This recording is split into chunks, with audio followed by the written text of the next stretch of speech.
Hello दोस्तों, आज हम पढ़ेंगे राजस्थान के प्रमुख आंदोलन एवं क्रांतिकारी घटनाओं के बारे में। तो राजस्थान में से बहुत सारे आंदोलन हुए हैं, जो बहुत सारी ऐसी क्रांतिकारी घटनाएं हैं जिनके बाद जो राजस्थान जीके में बहुत बार पूछी जाती हैं, लेकिन हम उनके उनके उनमें से कुछ प्रमुख घटनाओं के बारे में पढ़ते हैं। जैसे कि बारापाल आंदोलन। बारापाल आंदोलन जो है वो 1881 यानी कि 1881 में हुआ था। 1881 में ये आंदोलन हुआ। और जो ये आंदोलन है वो उदयपुर शहर के बारापाल गांव में हुआ था।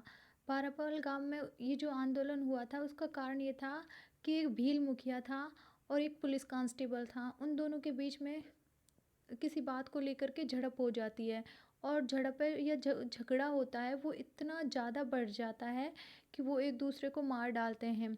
इस घटना का प्रभाव इस घटना का प्रभाव ये होता है कि जब जो बारापाल गांव के जो पुलिस वाले होते हैं उनको, और जो भील होते हैं, तब उनको पता चलता है कि हमारे जो मुखिया हैं या हमारे पुलिस कांस्टेबल हैं उनकी इस प्रकार से क्या हो जाती है, हत्या हो जाती है। तो वो भी आपस में लड़ने लगते हैं और मेवाड़ के भीलों के द्वारा बड़े पैमाने पर विरोध प्रदर्शन किया जाता है। इस विरोध प्रदर्शन को दबाने के लिए एक अंग्रेज अधिकारी को भेजा जाता है, उसका नाम होता है कर्नल वाल्टर। कर्नल वाल्टर जब हस्तक्षेप करता है तो ये आंदोलन, जो भीलों का जो विद्रोह था, वो समाप्त हो जाता है। इसके बाद में हम नेक्स्ट पढ़ते हैं प्यारेलाल हत्याकांड। प्यारेलाल हत्याकांड जो है वो 25 जून 1912 ईस्वी के दिन हीरालाल जालोरी, ठाकुर केसरी सिंह बारैट, सोमदत्त लहरी, रामकरण जैसे क्रांतिकारियों के मार्गदर्शन में होता है। और इसमें क्या होता है कि जो ये सब है एक प्लानिंग करते हैं। प्लानिंग ये करते हैं कि जो महंत होता है, जोधपुर का एक प्रसिद्ध सेठ होता है, महंत नहीं सेठ होता है, उसका नाम होता है प्यारेलाल।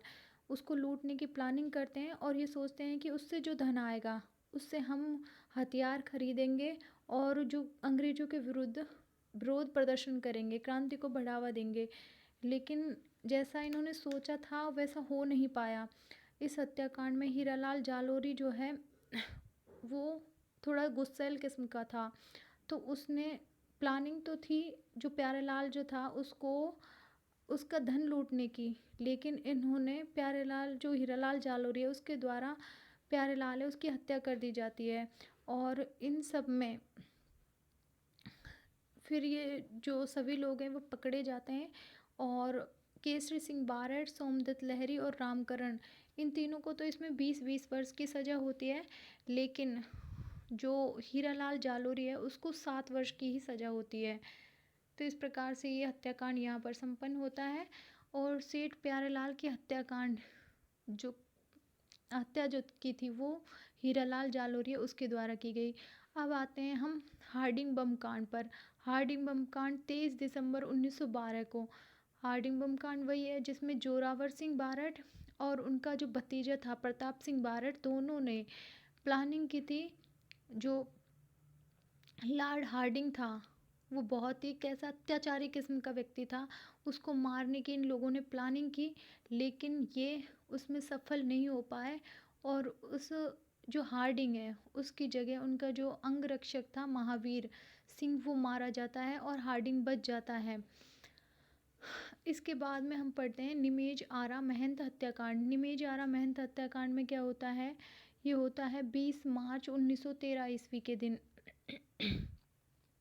सबसे पहले हमने पढ़ा था बारापाल आंदोलन, वो 1881 में होता है।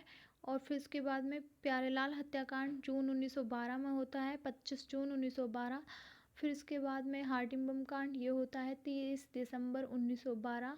फिर इसके बाद में निमेज आरा महंत हत्याकांड ये होता है 20 मार्च 1913। 1913 ईस्वी के दिन ये होता है।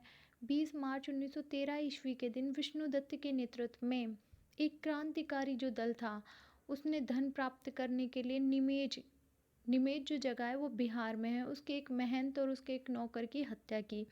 इसमें होता क्या है कि जो विष्णुदत्त है, विष्णुदत्त जो था वो सब इन सब क्रांतिकारियों का यहाँ पर लीडर है।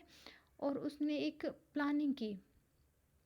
प्लानिंग ये थी कि निमेज जो जगह है बिहार में, वहाँ का जो महंत था उसको लूटने की प्लानिंग थी कि उससे जो भी धन आएगा उससे हम क्रांति करेंगे, अंग्रेजों के विरुद्ध विरोध प्रदर्शन करेंगे, हथियार खरीदेंगे, सारी प्लानिंग थी ये। लेकिन होता क्या है, उस महंत की हत्या हो जाती है यहाँ पर। और जब महंत की हत्या होती है तो विष्णुदत्त है और उसका जो साथी था, विष्णुदत्त का साथी था प्रताप सिंह बारट, वो यहाँ पर पकड़े जाते हैं। दोनों पकड़े गए। प्लानिंग थी धन प्राप्त करने की, लेकिन गलती से उसकी हत्या हो गई। इस हत्याकांड में विष्णुदत्त के साथ जोरावर सिंह बारट, माणकचंद, मोतीचंद भी शामिल थे। सॉरी, प्रताप सिंह नहीं था यहाँ पर, प्रताप सिंह नहीं था, जोरावर सिंह, माणकचंद और मोतीचंद थे, ये सारे शामिल थे इसमें। इस हत्याकांड के लिए मोतीचंद और जोरावर सिंह को मृत्युदंड की सजा हुई। मोतीचंद और जोरावर जो सिंह था, उन दोनों को तो मिल गई मृत्युदंड की सजा, और विष्णुदत्त जो था उसने प्लानिंग की थी, इस सारी जो चीज़ का लीडर था, उसको मिला आजीवन कारावास। निमेजारा महंत हत्याकांड का प्रारूप जो था वो अर्जुनलाल सेठी ने तैयार किया था। इस हत्याकांड में अर्जुनलाल सेठी के खिलाफ सबूत नहीं मिले, फिर भी उन्हें मद्रास की वेल्लूर जेल में नज़रबंद करके रखा गया। मतलब यहाँ पर क्या था, यहाँ पर ये बात थी कि जो अर्जुनलाल जो सेठी है, अर्जुनलाल सेठी ने एक स्कूल खोला था, और स्कूल में ये सब सारे जो लोग थे, मोतीचंद, जोरावर सिंह, माणकचंद, इनको क्या दी जाती थी, ट्रेनिंग दी जाती थी। ट्रेनिंग कैसे दी जाती कि भाई जो अंग्रेजी उनका सामना कैसे करना है, विद्रोह कैसे करना है, हथियार कैसे चलाने हैं, ये सारी चीज़ें। दिन में चलता था स्कूल, और रात में इन क्रांतिकारियों को क्या दी जाती थी, ट्रेनिंग दी जाती थी। और इसके लिए जो विष्णुदत्त है, जो भी एक महान क्रांतिकारी था, जिसे बंगाल से बुलाया गया था, उसके द्वारा उसके द्वारा इन सबको ट्रेनिंग दी जाती थी, हथियार चलाना सिखाया जाता था। तो इस प्रकार की बातें यहाँ थी। तो इन सबको सजा हुई, लेकिन यहाँ पर ध्यान रखने की बात यह है, सबको सजा होती है, जोरावर सिंह को भी और मोतीचंद को भी मृत्युदंड की सज़ा मिलती है, औरों को थोड़ी कम सज़ा मिलती है, विष्णुदत्त को आजीवन कारावास मिलता है। लेकिन यहाँ होता है कि जोरावर सिंह बारट है जो आजीवन पकड़ा नहीं जाता है, वो क्या भाग जाता है, टॉडगढ़ किले से भाग जाता है। टॉडगढ़ किले से भाग करके, टॉडगढ़ किले से नहीं भागता है, वो जेल से भाग जाता है, और जेल से भाग करके वह क्या करता है, अपना हुलिया बदलता है, और हुलिया बदल करके कोटा